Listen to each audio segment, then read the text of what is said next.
જય ગૌ માતા મિત્રો, આજે તારીખ 4/1/2025 ને શનિવાર આજરોજ જય ગોપાલ જીવ દયા ચેરિટેબલ ટ્રસ્ટ સુરત અને નવસારી દ્વારા તમે બેનર જોઈ રહ્યા છો અને સ્વયંસેવકો જોઈ રહ્યા છો.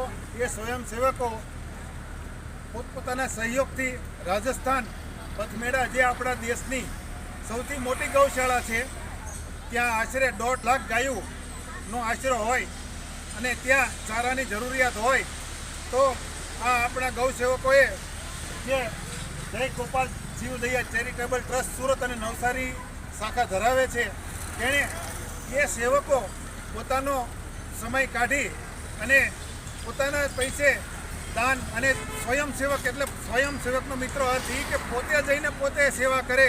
નિરાધાર ગાયું, ઘાયલ ગાયું હોય, એવી રીતે ધારો કે અત્યારે પથમેડે 1.5 લાખ ગાયું છે, તો ત્યાં પણ ચારાની જરૂરિયાત રહેતી હોય છે. આપણા ભારતની સર્વોત્તમ ગૌશાળા, મોટામાં મોટી ગૌશાળા છે, અને આ સેવકો અને આપણને એક પ્રેરણા આપે છે કે તમે ગાય નથી, ગાય પ્રાણી નથી, ગાય માતા છે.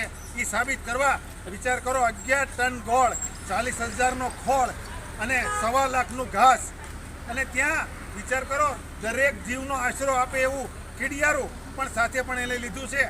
બીજું કે ત્યાંના ગૌશાળાના સ્વયંસેવકો પોતાનું નથી જોતા. વિચાર કરો, પોતાના કપડાનું નથી જોતા, આ મંદિરના માહોલમાં પોતાના છોકરાના કપડાનું નથી જોતા. એને બદલે ત્યાંના જે પથમેડા ગૌશાળા છે, ત્યાંના સ્વયંસેવકો સેવા કરે છે. પોતે ખબર છે, પોતે પણ સ્વયંસેવક છે, છતાં પોતાનામાંથી પણ એમાંથી આપીને વિચાર કરો તમે કે ત્યાંના સ્વયંસેવકો પથમેડા ગૌશાળાના એના માટે 2000 ધાબળા લીધા, ટોપી, કપડાં, ચંપલ વગેરે સુરતથી સ્વયંસેવકોની ટીમ લઈ જાય છે. આ ટીમ બસ દ્વારા જઈ રહ્યા છે અને એકઠું કરેલ છે. ત્યાં એકઠું કરવા માટે પણ એવું નથી કે અહીંથી પાર્સલ યોજના યોજીને જાય છે, પોતે જાય છે.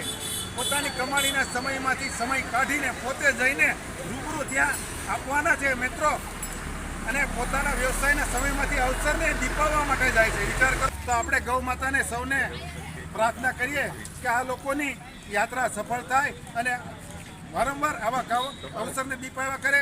જય ગૌ માતા, જય ગોપાલ. રિપોર્ટ હસુ બુટાણી, પ્રજાપંખ, સુરત.